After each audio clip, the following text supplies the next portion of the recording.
কতদিন আমরা একটু ভালো মন্দ খেতে পাই না। যাই হোক, আজ বৃষ্টির দিনে ইলিশ মাছ রান্না করব। বাবা থাকলে কত ভালো লাগতো। তিনি তো ইলিশ মাছ দেখলেই পাগল হয়ে যেতেন আনন্দে। তবু মা আছে, মায়ের কথাটা তো আমাকে ভাবতে হবে। তানিয়া, তোর বাবা চলে যাওয়ার পর তোর বড্ড কষ্ট যাচ্ছে। আমি কিছুতেই চোখে দেখতে পারছি না তোর এই কষ্ট। আমি বিছানায় পড়ে আছি আর তোকে সব দিকটা সামলাতে হচ্ছে। খুব কষ্ট হচ্ছে দেখে।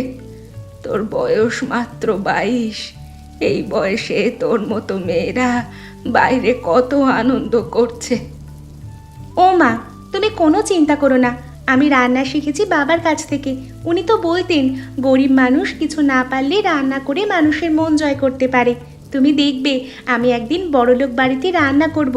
সেদিন আমাদের আর কোনো অভাব থাকবে না।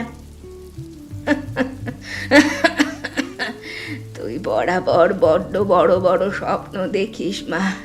বড়লোক বাড়িতে রান্না করবি?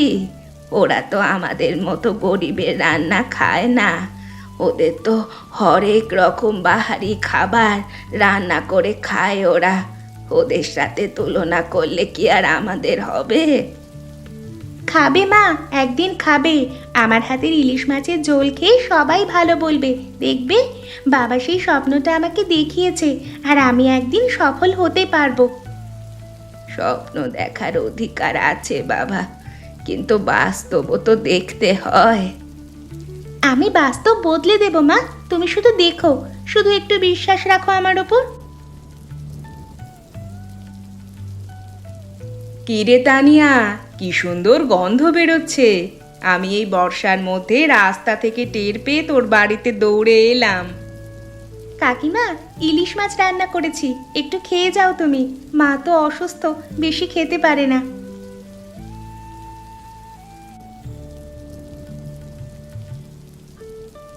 ও মা, আহা, কি অসাধারণ! এরকম রান্না তো আমি কোনো বড়লোক বাড়িতেও খাইনি রে। একদিন এই রান্নাই তোর ভাগ্য বদলাবে, দেখিস। কাকিমা, তোমাদের আশীর্বাদ থাকলে আমি নিশ্চয়ই পারবো। কেন হবে না বাছা? আমার আশীর্বাদ তোর সাথে সব সময় আছে। তুই এত গরিব, তোর বাবা নেই, টাকা কড়ি কিছুই নেই, কিন্তু তোর এই লড়াই একদিন তোকে ঠিক পথ দেখাবে। তুই সত্যি খুব সাহসী মেয়ে তানিয়া। তোর বাবা থাকলে বুক ফুলিয়ে বলতো এতদিনে তোর কথা। বাবা তো আছেন মা, আমার স্বপ্নের মধ্যে বাবা আছেন। আর বাবাকে আমি বাঁচিয়ে রাখবো এই মাছ মাংস রান্নার মধ্যেই। শোন খোকা, তোর বিয়ের জন্য আমি অনেক ভালো ভালো মেয়ে দেখেছি। সব বড় ঘরের মেয়ে, পড়াশুনো করা, গাড়ি চালানো জানে, এমনকি তাদের মধ্যে বিদেশেও ঘুরে এসেছে কয়েকজন। মা, তুমি জানো যে আমি কোনো বড়লোক মেয়েকে বিয়ে করব না। আর আমার সিদ্ধান্ত আমি আগে জানিয়েছি তোমাকে। আমাদের গ্রামে তানিয়াকে আমার পছন্দ, আর আমি ওকে ছাড়া অন্য কাউকে বিয়ে করবই না। কি পাগল হয়েছিস নাকি? সে তো দাসী হবে, বউ হওয়ার যোগ্য নয় সে। তুই আমাদের পরিবারের কথা একবার ভাব। সমাজে আমরা কি মুখ দেখাবো এমন কাণ্ড করার পর? মা, ওর হাতের রান্না খেয়েছি আমি একবার। ওর চেয়ে ভালো রাঁধুনি এই শহরে নেই।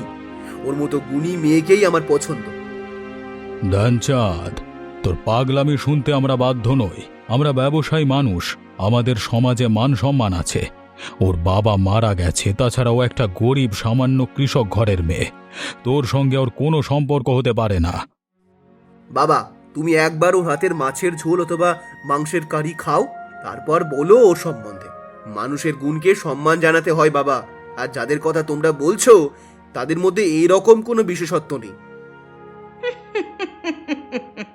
গরিবের রান্না খেয়ে আজকাল দেখছি তোর মাথা পাগল হয়ে গেছে। ও কি আর জানে আমাদের ঘরের রান্নার মর্ম?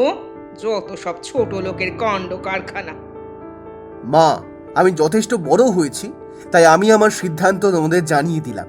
এর বাইরে আর আমি কিছু ভাবতে পারছি না। তাহলে তুইও শুনে রাখ ধ্যানচাঁদ, আমি স্পষ্ট বলে দিচ্ছি আমি রাজি নই।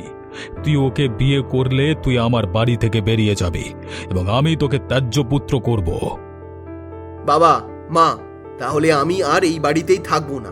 তোমরা যেমন সিদ্ধান্ত নিয়েছো তেমনি আমার সিদ্ধান্ত তোমরা জেনে নাও।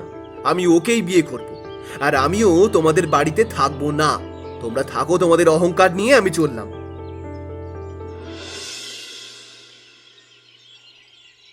এই দেখো সবাই, গরিবের মেয়ে আমাদের বাড়িতে এসেছে। তাহলে আমার ছেলে তো খুব দরদ দেখিয়ে ঘর থেকে বেরিয়ে গিয়েছিল যে এখানে থাকবে না, কিন্তু আমি জানি তোমার মতো ছোট লোক মেয়ে ঠিক এই বাড়িতে এসে জুটবে। আমার ছেলের আত্মসম্মান আছে, কিন্তু তোমার কাছে পয়সার লোভ, তাই তুমি আমার ছেলের মাথা খেয়ে আবার এই বাড়িতে এসে উঠেছো। মা, আমি আপনার ছেলেকে অনেক কাণ্ড করে বুঝিয়ে এখানে এসেছি, শুধুমাত্র তার কারণ আমি আপনাদের সবার সেবা করতে চাই। চুপ! এখানে তোর মুখ থেকে আর একটা কথাও আমি শুনতে চাই না। তোর বাপ মরেছে, মা ঠ্যাং তুলে বিছানায় পড়ে আছে, এ শেখাবে তোকে আমাদের মতো এই বড় বাড়ির আদব কায়দা? এই বাড়ির নিয়ম মানতে হবে এখানে থাকলে। পারবি? তুই পারবি? মা, তুমি ওকে মারলে? ও তো কোনো অপরাধ করেনি, বরং আমি এই বাড়ি থেকে বেরিয়ে গেছিলাম, আমাকে এই বাড়িতে বুঝিয়ে শুনিয়ে নিয়ে এসেছে। আর এই ঝামেলার জন্যই আমি কোনোদিন এই বাড়িতে আসতে চাইছিলাম না। তোর বউকে আদব কায়দা শেখাচ্ছি, তুই যা, তোর ঘরে যা। আমার সংসার আমাকে বুঝে নিতে দে। আরে এসো এসো, গরিবের রান্নাঘরে রানী হতে এসেছো নাকি? তুমি নাকি আবার খুব ভালো রান্না করতে পারো শুনেছি। তা আজ কি রান্না করবে?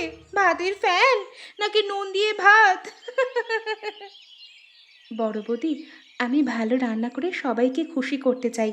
তুমি আমাকে এরকমভাবে অপমান করে আমার মন ভেঙে দিও না দয়া করে। আচ্ছা, আজ রাতে তোর হাতে রান্না খাবো সবাই। যদি ভালো না হয় তাহলে তোকে বের করে দেবো এই বাড়ি থেকে। মা, তাহলে কিন্তু ওই কথাই রইলো। ঠিক আছে, এখন তুমি তাহলে রান্নাঘরে যাও। যা আছে তাই দিয়ে ভালো কিছু বানাতে হবে দেখছি। বাসি সবজি, একটু মাছ, কি দিয়ে কি করব কিছুই তো বুঝতে পারছি না।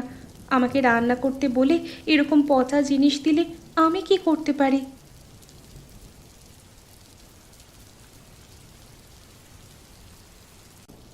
তানিয়া, তুমি কি বানাচ্ছ আজ? গন্ধ তো দারুণ বেরোচ্ছে দেখছি। আমি ঘরে বসেই টের পেলাম, তাই ছুটে এলাম। বৃষ্টির দিনে মাছের ঝোল বানাচ্ছি, তবে যা আছে তা তো সব বাসি দেখতে পাচ্ছি। আমি বুঝতে পারছি না কেমন হবে। তুমি একটু খেয়ে বলো না। ওমা, কি সুন্দর! তুমি তো একেবারে আমার মুখে স্বাদ বদলে দিলে। সত্যি সত্যি তোমাকে তাড়ানোর জন্য এরা বাসি জিনিস রেখেছিল, আর তুমি এই বাসি জিনিস দিয়ে এত সুস্বাদু রান্না করতে পেরেছো। আমার তো বিশ্বাসই হচ্ছে না। কি জাদু হলো আবার এখানে, আমিও দেখি। পূজার আবার সব বিষয়ে একটু বাড়াবাড়ি আছে। হ্যাঁ, থাক বাবা, মন্দ না, কিন্তু বড় লোকের বাড়ির উপযুক্ত হয়নি। ওসব তো তুমি দেখোনি কখনো, তাই পারবে কি করে বলো? এদিকে সকাল থেকে রান্না করে যাচ্ছ, এখনো তোমার রান্না শেষ হয়নি নাকি? আরো কিছু বাকি আছে? আমরা সবাই খাবো তো, এত সময় লাগে একটা কাজ করতে তোমার? আরে এক মিনিট, এটাকে বানিয়েছে?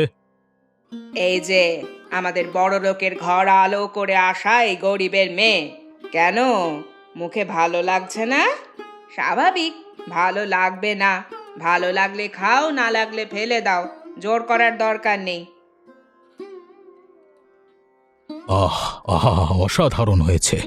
আমি জীবনে এত ভালো মাছের ঝোল খাইনি। তানিয়া, তুমি তো সত্যি রান্নার জাদু জানো। এমন সুন্দর যে কেউ রান্না করতে পারে এটা তো কোনোদিন ভাবতেই পারিনি আমি। বাবা, ও তো বাসি সবজি দিয়ে বানিয়েছে, পচা মাছ দিয়ে রান্না করে আপনার মন ভুলিয়ে আপনাকে ঠকাচ্ছে। ও রান্না বেশি খাবেন না, আপনার আবার শরীর খারাপ হবে। বাসি সবজি দিয়েও যে এত সুস্বাদু রান্না হতে পারে সেটা তো ও না আসলে জানতাম না। আরে তোমরা তো কোনোদিন এর আগে এমন সুন্দর রান্না করতে পারোনি। আজকে থেকে তুমি এ বাড়ির রান্নার সম্পূর্ণ দায়িত্ব নাও, আর কালকে মাংসের কারি রান্না করবে তুমি। তোমার কি মাথা খারাপ হয়ে গেল নাকি হঠাৎ করে? এই মেয়েকে আমি ঘর থেকে তাড়ানোর ব্যবস্থা করছি, আর তুমি ওকে পাকাপাকিভাবে রাখার বন্দোবস্ত করছো। অরুন্ধতী, তুমি ভুলে যেও না যে এ বাড়ির কর্তা এখনো আমি। আমি যা বলেছি তাই হবে। তানিয়া, তুমি আজকে থেকে এ বাড়ির রান্নার সব দায়িত্ব নেবে। ওই মেয়েটাকে কোনোভাবে বের করতেই হবে ঘর থেকে। আজকে তোমার কথা অনুযায়ী পচা জিনিসপত্র রেখেছিলাম, তারপরেও দেখলাম মেয়েটা নিশ্চয়ই কোনো মন্ত্র জানে। না হলে পচা জিনিস দিয়ে কেউ ওরকম ভালো রান্না করতে পারে কখনো? যাই হোক, এখন আর ওকে রান্না করার সুযোগ দিলে হবে না। ওকে যদি না তাড়াও তাহলে এই বাড়িতে আমাদের আর কোনো মান থাকবে না। গরিবের মেয়ে এই বাড়ির গিন্নি হয়ে উঠবে। মা, আমি একটা উপায় বের করেছি। বাবা মাংস রান্না করতে বলেছে, তাই আমি বাজার থেকে প্রচণ্ড পচা মাংস আনিয়েছি গোপনে। কাল ওকে ওই মাংস দিয়ে রান্না করতে বলবো। কিন্তু ও করবে কেন? ও তো ভালো মন্দ বোঝে। যদি না করে তাহলে সবার কাছে রটিয়ে দেব যে রান্না করতে পারে না মাংস, তাই ভয় পেয়েছে। যা করবে তাতেই ফাঁসবে ও। ঠিক আছে, তবে তাই হোক। তবে কালকের দিনটাই যেন ওই মেয়ে ছেলের এই বাড়িতে শেষ দিন হয়। গরিবের ঘরের মেয়েরা এইভাবেই মন্ত্র পড়ে বড় লোকদের ছেলেকে জাদু করে। এখন দেখছি শুধু ছেলেকে নয়, ছেলের বাপকেও জাদু করে হাতের মুঠোতে নিয়ে ফেললো ওই শয়তান মেয়ে ছেলে। এর একটা শেষ করে তবেই আমি ছাড়বো। কালকেই মাগো, কালকেই। ওর একদিন কি আমাদের একদিন হবে।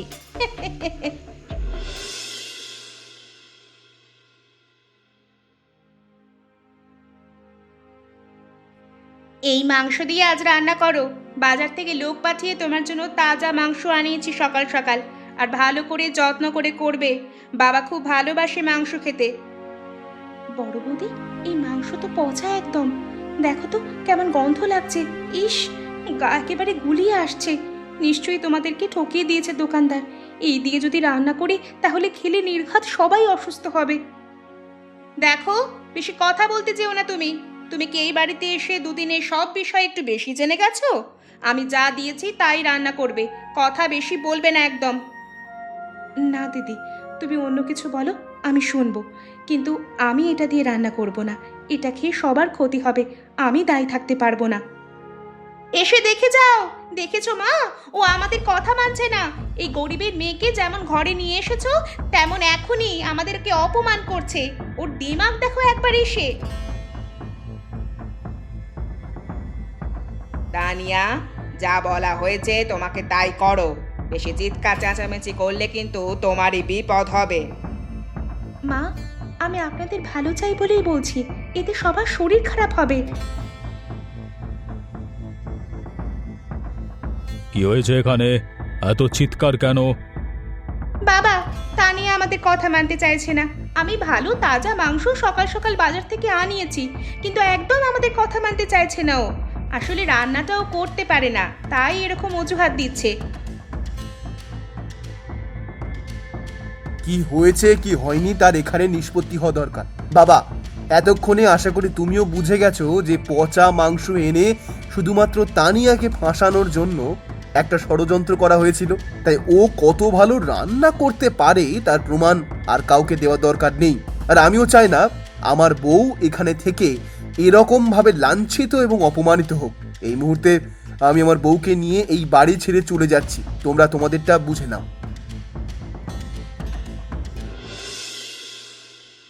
দেখেছো তো দানিয়া, গ্রামের কত মানুষ আজ আমাদের হোটেলে মাছ মাংস রান্না খাচ্ছে এবং তোমার প্রশংসা করছে। আসলে যারা গুণের কদর করতে জানে তাদের কাছে এসেই থাকা ভালো। আমি তোমাকে প্রথম থেকে বলেছিলাম যে আমরা নিজেদের মতো করে বাঁচবো, কিন্তু তুমি ওদের বুঝতে পারোনি, তাই তুমি ওদের কাছে গিয়ে থাকার কথা বলেছিলে।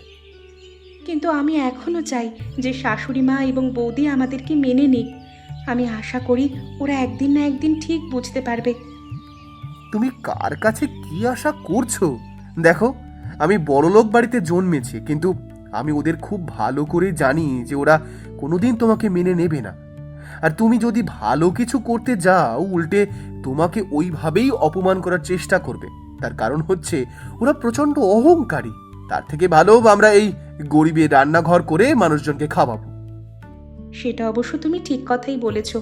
সবাই আমার হাতের রান্না খেয়ে খুব খুশি হচ্ছে। আমি নিশ্চিত এখন থেকে তোমার রান্নার কথা অনেক দূর পর্যন্ত ছড়িয়ে যাবে। আমি শুধু চাই যে শ্বশুরমশাই যেন আমাকে ভুল না বুঝুক। আসলে বাবা খুব ভালো মানুষ, কিন্তু মার বৌদি বাবাকে ভালো থাকতে দেয় না। আমি ওপরওয়ালার কাছে প্রার্থনা করব, একদিন সব ঠিক হয়ে যাবে। যাই হোক, এখন চলো, যারা খাওয়া দাওয়া করছে তাদেরকে আরো খাবার দিয়ে, এবং বাকি অনেক লোক আসছে তাদেরকে ওদের দিতে হবে নাকি। চলো। মা, আর তো পারছি না। 1 সপ্তাহ কেটে গেল, বাবা বাড়ি থেকে বার করে দিয়েছে আমাদের। এর মধ্যে আমরা 2-3টে গ্রাম ঘুরে ফেললাম, কিন্তু সামান্য কয়েকজন ছাড়া কেউ আমাদের খেতে দেয়নি। এর মধ্যে আমরা যদি আর কিছু খেতে না পাই তাহলে তো মরেই যাব। আমিও কিছু বুঝতে পারছি না বৌমা। তানিয়া আর ধ্যানচাঁদ ঘর থেকে চলে যাওয়ার পরে তোমার শ্বশুর মশাই যে আমাদেরকে এরকম ঘাড় ধাক্কা দিয়ে বার করে দেবে সেটা তো বুঝতে পারিনি। আসার সময় বাবাকে কত হাতে পায়ে ধরলাম, কিন্তু বাবা তো কোনো কথাই শুনলো না। বললো যে আমরা যখন ষড়যন্ত্র করেছি তখন আমাদেরকেও রাস্তায় গিয়ে থাকতে হবে, বাড়িতে থাকার নাকি আমাদের কোনো অধিকারই নেই। আসলে আমরা হয়তো ওই মেয়েটার ওপরে সত্যিই অনেক বেশি অত্যাচার করে খুব ভুল করে ফেলেছি। আসলে এই কথাটা আমারও মনে হচ্ছে মা, আমরা বড় ভুল করে ফেলেছি। কিন্তু এখন ক্ষমা চাওয়ার তো কোনো উপায় নেই। তারা কোথায় আছে আমরা তো জানি না। কিন্তু ক্ষমা চাওয়ার জন্য তো আমাদের বেঁচে থাকতে হবে মা। এখন তো মনে হচ্ছে শরীর থেকে প্রাণটা বেরিয়ে গেলে আমরা শান্তি পাবো অনেক। কিন্তু সেটাও তো বেরোচ্ছে না। ও ওদিকে দেখছো মা, একটা হোটেল আছে মনে হচ্ছে। আমিও ব্যাপারটা লক্ষ্য করেছি। কিন্তু ওটা তো অনেক দূরে, অতটা রাস্তা কিভাবে যাব? শরীরে তো ক্ষমতা নেই আর। আমিও ঠিক বুঝতে পারছি না। তবে চলো, দুজনে মিলে কষ্ট করে গেলে হয়তো কিছু ওদের দয়া পাওয়া যাবে। এখন তো মানুষের দয়ার উপরেই বেঁচে থাকতে হবে, তাই যদি একটু হাত পেতে কিছু পাওয়া যায় তাহলে অন্তত এই যাত্রায় প্রাণটা বেঁচে যাবে। হ্যাঁ চলো, আমাকে একটু ধরে তোলো বৌমা।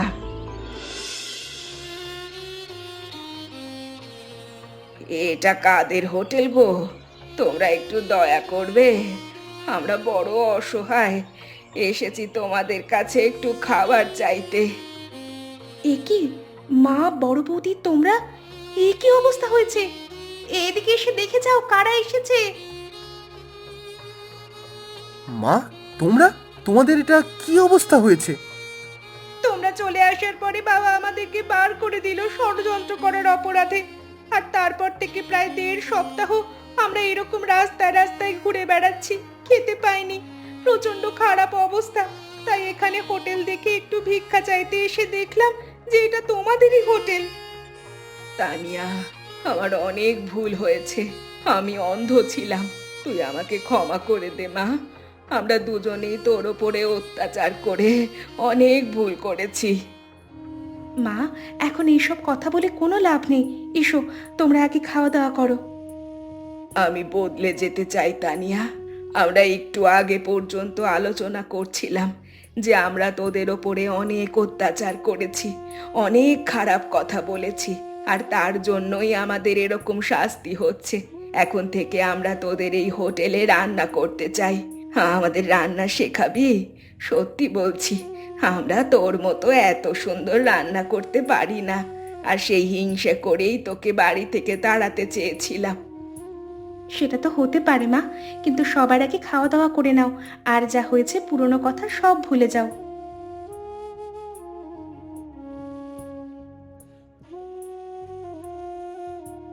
প্রথমে খবর পেলাম যে এখানে আমার ছোট বৌমার ছোট ছেলে নাকি খুব বড় হোটেল করেছে এবং তার জন্য গ্রামের অনেক মানুষ খেতে পারছে। শুনে আমার গর্বে বুক ফুলে গেছে, তাই আমি নিজে দেখতে এসেছি। আজ আমাদের কি সৌভাগ্য, সবাই এসেছে আমাদের হোটেলে। আসুন বাবা, আপনি আসুন। আপনাকে খাওয়ানোর জন্য আমাদের মন কদিন ধরে বড্ড গোতলা হচ্ছিল, কিন্তু আপনার কাছে যাওয়ার তো আমাদের কোনো রাস্তা নেই, তাই পারিনি। ওরা এই ভিখিরির দশা এখানে কি করছে? বাবা, ওনাদের আর কোনো শাস্তি দেবেন না। ওনারা নিজেদের ভুল বুঝতে পেরেছেন এবং ভুল বুঝতে পেরেই এখানে এসে ক্ষমা চেয়েছেন। সবাই তো ভুল করে, কিন্তু ভুল ক্ষমা করে দিতে হয় বাবা। এখন থেকে আমরা সবাই আবার আগের মতো একটা পরিবার হয়ে থাকবো। তাহলে বুঝতে পেরেছো তো তোমরা গরিব মানুষের কষ্টের মূল্য কতটা? যে খাবারকে তোমরা অপমান করেছিলে সেই খাবার খেয়েই এখন তোমাদের পেট ভরাতে হচ্ছে। পচা জিনিস দিয়ে ওর নাম খারাপ করতে চেয়েছিলে, আর আজকে ওর দোকানে বসেই মাছ মাংস রান্না খেয়ে তোমাদের জীবন বাঁচাতে হবে। আমরা নিজেদের ভুল বুঝতে পেরেছি, আর কখনো আমরা এরকম ভুল করব না, এবং সবাইকে বলবো যে তারাও যেন এরকম ভুল না করে। আর তোমরা বলতে পারবে যে কেন আমি আমার ছোট বৌমাকে ঘর থেকে তাড়াতে চেয়েছিলাম? উত্তরটা কিন্তু তোমরা কমেন্ট করে জানিও। আর আমাদের এই হোটেলে অবশ্যই এসো। আমরা সবাই এখন একসাথে মিলেমিশে হোটেলটা চালাবো। আর আমাদের গল্পটা কেমন লাগলো অবশ্যই জানিও এবং আমাদের চ্যানেলটা সাবস্ক্রাইব করো।